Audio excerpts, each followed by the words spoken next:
कमर में दर्द उठा है म्यूजिक बाय प्रेम दिलदार।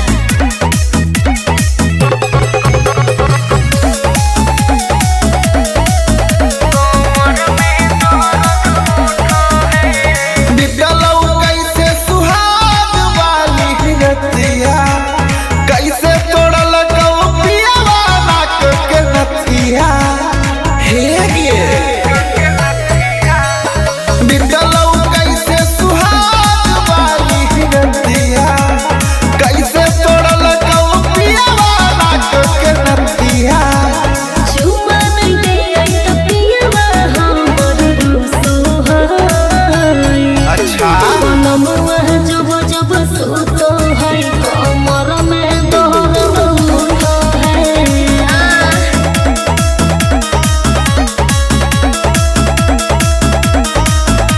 मनमुआ जब जब सुतो है कमर में दर्द उठा है।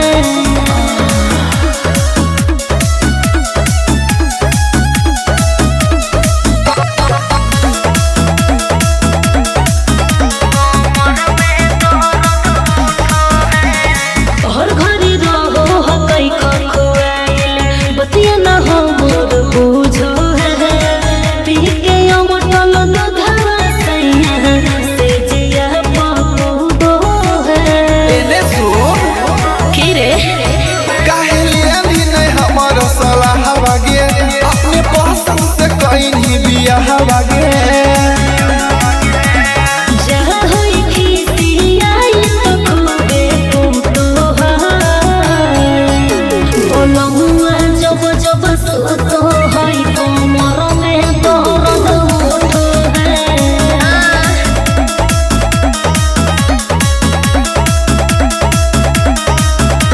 बनमुआ जब जब सुतो है कमर में दर्द उठो है।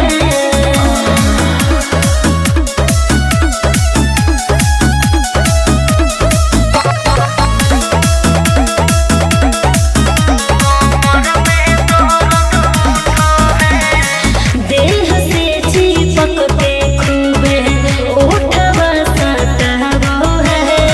पीवा बेदर्दी में लगे गई रात भर जगावो है।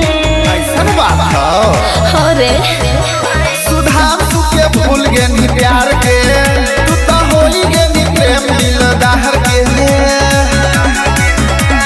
हाथवा के चूड़िया हमर टूटो है। बनमुआ जब जब सुतो है